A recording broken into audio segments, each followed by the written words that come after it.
Et voilà, place à présent à notre sujet d'aujourd'hui. Nous avons rejoint par téléphone Dr Magda Amir, prédicatrice, pour nous parler de la zakat el-fitr. Bonjour docteur. Bonjour et bonne fête à tout le Merci, monde. bonne fête à vous aussi. Alors tout d'abord, rentrons directement dans le vif du sujet, mais je vais vous demander de faire court et simple pour que nos téléspectateurs puissent bénéficier de vos informations. Que signifie la zakat el-fitr? Voilà. En islam, le musulman, il doit verser une aumône ou une somme afin de purifier le jeûneur. Ça n'a rien à voir avec la zakat de l'argent, quoi. Ça c'est autre chose. Ça a un rapport avec le jeûneur. Ça purifie ses péchés et aussi de l'autre côté, afin de subvenir aux besoins des pauvres ce jour-là et répandre la joie le jour de la fête surtout. Alors tout le monde échange on va voir comment on va distribuer la zakat el-fitr. Chaque musulman doit, c'est obligatoire. Pour certains juristes, et c'est sunnah mu'akkada pour Abu Hanifa. Mais pour la majorité, c'est obligatoire. Alors bon, comment on va la présenter tout ça? L'idéal, ce serait avant la prière et après l'aube. C'est-à-dire, juste cette nuit-là, voilà, une fois que, avec le coucher du soleil, on commence à donner la zakat el-fitr et avant la prière de la fête, on a terminé. Autrement, après la prière, c'est considéré comme une sadaqa, un acte de charité, ce n'est plus une zakat. D'accord. Comment la calculer, la zakat? Oui, voilà. Et pour la calculer, on dit ça, c'est-à-dire le contenu de 2 mains multiplié par 4. C'est-à-dire environ 650 grammes de tout ce qui est denrée alimentaire principale. Que ce soit du riz, que ce soit même du blé, que ce soit même du raisin, et voilà. Alors, c'est calculé d'après le prix du jour, quoi. Il faut demander environ, en ce moment, je pense, à peu près 20 livres. Non, cette année, elle est de 30 livres. Oui, voilà. 30 livres, voilà. Ça dépend de l'année. Chaque année, et le prix du riz, etc. Et là, qui paye le zakat el-fitr, c'est le chef de la famille, c'est le mari qui est responsable de tous les membres de la famille, même le servant, tout le monde, il paye pour toute la famille, y compris même sa femme, mais ça c'est la majorité. Il y a juste Abu Hanifa qui change, qui dit voilà, non, l'épouse elle paye pour elle-même. Mais en général, on suit la majorité et voilà, c'est l'époux qui paye pour toute la famille, y compris sa femme, même si elle est riche, quoi. Oui. Aussi, je vous interromps, docteur Magda, je vous interromps. Alors, le père de famille multiplie cette somme avec le nombre de personnes dans sa famille et il la fait sortir. Oui, absolument. Et, y compris même si la femme, son épouse, elle est enceinte. Si l'enfant il est né avant le coucher du soleil de la fin du Ramadan, il doit le faire sortir. Mais s'il est né après le coucher du soleil du fin du Ramadan, la veille de la fête, à ce moment-là, non. Mais subhanallah, même le fœtus même qui n'est pas encore né, subhanallah, voilà, Allah subhanahu wa ta'ala, il protège son droit, alors bon, il est pris en considération, quoi. Alors vous avez dit que justement le moment l'idéal de donner la zakat, c'était entre la prière de l'aube et la prière de l'Aïd. Non, c'est avant. D'accord, parce que là je commence à dire entre la prière, voilà, entre les deux, ou même la dernière. Oui, voilà, c'est avant la prière de la fête, voilà. Oui, mais c'est-à-dire que si on le fait plusieurs jours avant. Ça peut commencer déjà cette nuit. le coucher du soleil, enfin c'est la veille pour être sûr. Autrement, si on la retarde, ce n'est plus une zakat, c'est une Mais aumône. si on l'a fait avant, il n'y a aucun problème. C'est-à-dire si on le fait par exemple Oui, 2 jours avant. oui, c'est possible. Voilà, pour certains juristes, c'est possible même de l'avancer, de la payer même au début du Ramadan. Il faut être acquitté. L'essentiel, c'est qu'on soit Avant la acquitté prière de l'Aïd. de cette zakat. Voilà. Autrement, oui. C'est comme si notre jeune il est, si vous voulez, Allah subhanahu wa ta'ala, il n'accepte pas sans cette zakat. D'accord, très bien. Là, Voilà. au moins, c'est clair et précis. Et normalement, on la paye dans l'endroit de résidence, avec certaines exceptions. Ça dépend. S'il y a des endroits où les musulmans ils sont nécessiteux, ils sont loin de chez nous, ils sont dans un autre pays, c'est possible aussi. Mais ça, c'est exceptionnel. L'essentiel, que ce soit dans l'endroit de résidence, quoi, en général. Oui. Et même les pauvres, ils les échangent. La personne qui n'a pas les moyens, mais il a juste suffisamment pour survivre, il peut donner un petit peu. Voilà, il ne doit pas être riche, quoi. Il a juste un petit peu suffisamment pour lui, la veille de la fête. À ce moment-là, il paye aussi la zakat. Et c'est un échange. De toute façon, le pauvre, il reçoit, il donne. Il y a un échange entre eux, quoi. C'est le geste qui compte au final. Oui, voilà. C'est pour subvenir aux besoins des pauvres et puis répandre la joie. Voilà, c'est une préparation pour la fête, que tout le monde n'est pas que tout le monde soit heureux, semer la joie avant la fête et le jour de la fête aussi. Que personne ne demande l'argent ce jour-là, que tout le monde soit heureux ce jour-là. Voilà. Oui. Docteur Magda, également, quand on parle de cette zakat, on parle d'un sentiment de solidarité, je dirais. Ah oui, surtout, oui. C'est un droit d'Allah, sur Allah subhanahu wa ta'ala. Alors, subhanallah, en général, la zakat, c'est comme si on l'a donné à Allah subhanahu wa ta'ala, parce que c'est le droit d'Allah et le nécessiteux, il ne se sent pas humilié. Ça, c'est très beau en islam, c'est que il ressent que Allah l'a honoré, il demande son droit et c'est si le riche il paye pas, voilà, il est puni parce que Allah subhanahu wa ta'ala, c'est lui qui lui a approvisionné avec tout cette c'est grâce à lui qu'il a tout cet argent, alors il doit payer et 2,5%. Ça, je parle de zakat générale, pas de zakat al-fitr, bien sûr. Et voilà, j'aime beaucoup ce verset. C'est comme si on empruntait l'argent à Allah et non pas aux nécessiteux. Alors c'est vrai qu'avec le temps,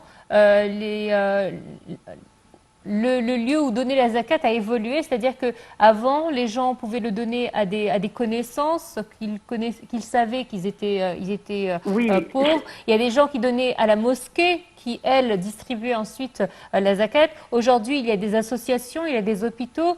Donc, où donner la zakat ? Oui, mais aussi, il faut prendre en considération, vaut mieux donner aux proches parce que on a une double récompense, ça implique une double récompense.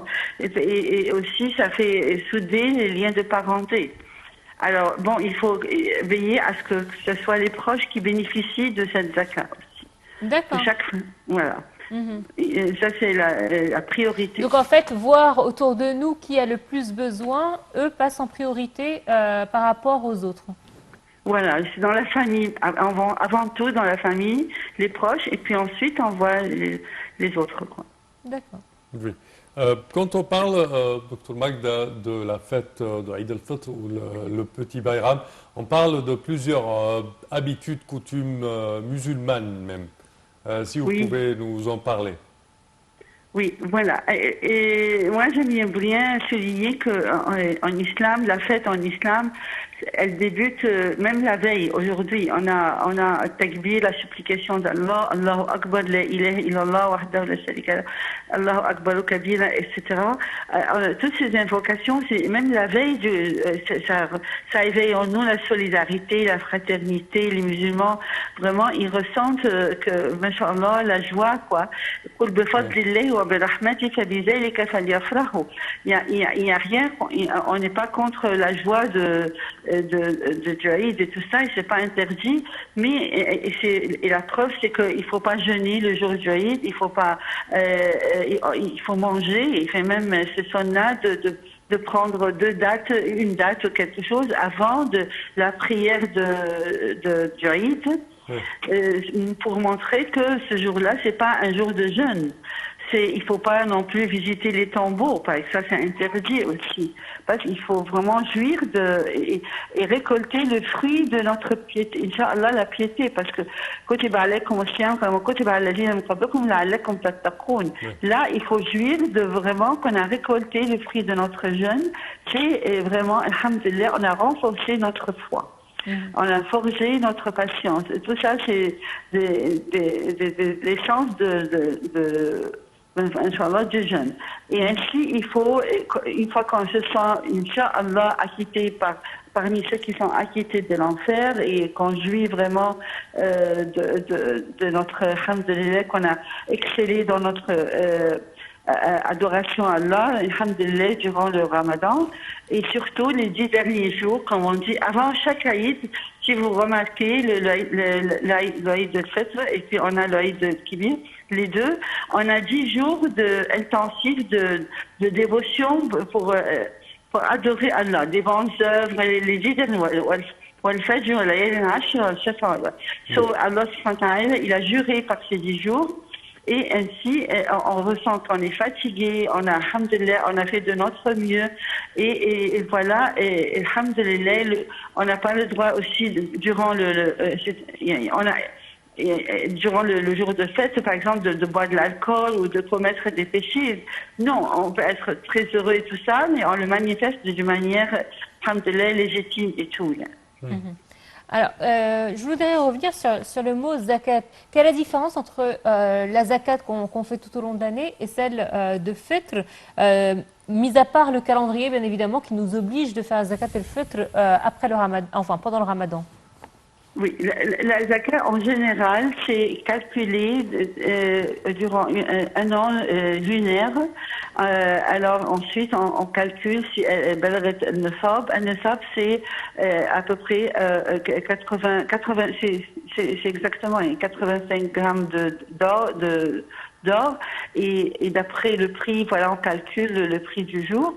Et là, si notre somme qu'on a on a suffisamment, on a cette somme chez nous, alors quel que soit on calcule tout ce qu'on a en général, et là on paye 2,5% de cette somme. Donc en fait l'esprit de solidarité doit être présent tout au long de l'année. Chaque année lunaire. Donc en fait l'esprit de solidarité doit être présent tout au long de l'année. Voilà, c'est durant toute l'année. Il faut, à la fin de l'année, on calcule. Si jamais durant l'année on l'avait et puis à la fin de l'année il n'y avait plus cette somme, c'est terminé, on paye pas. C'est pas obligatoire. Mais aussi il y a plusieurs genres de zakat. Évidemment, c'est pas seulement ça, c'est la zakat de l'argent et tout ça. Et bon, il y a la zakat par exemple, quand on fait du commerce.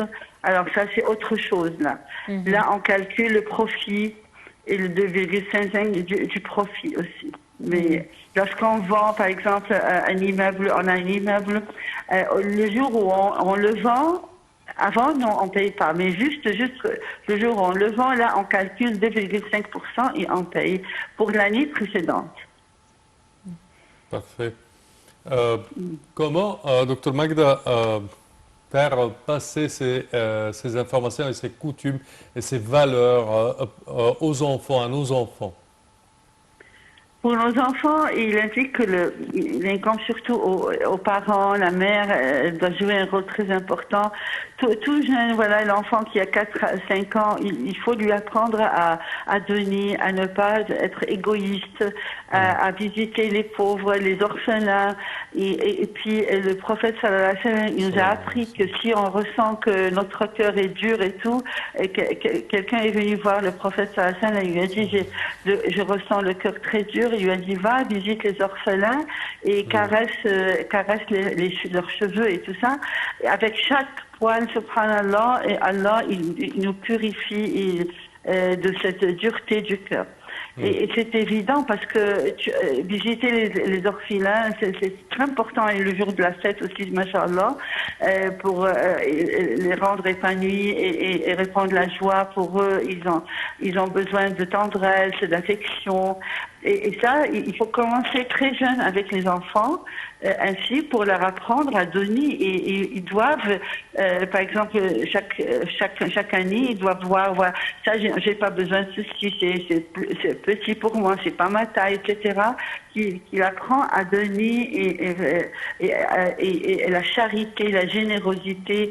Il faut éveiller en lui la sensation de fraternité, aimer les autres, aimer pour autrui, ce qu'on aime pour soi-même. Ça, il faut vraiment l'implémenter dès quand ils sont l'inculquer en eux, donc quand ils sont jeunes, quoi. Il faut pas commencer quand ils ont grandi, jamais. C'est comme si alors vraiment c'est programmé en eux, quoi. Quand on commence, quand ils sont jeunes, quoi. Docteur Magda Amir, merci à vous d'avoir été de notre bonne fête de l'Aïd. Donc à vous et à tous vos proches et vos amis. Voilà, donc notre sujet principal était Zakat el-Fitr, une aumône pour valider et purifier le jeûne. On se retrouve dans quelques instants.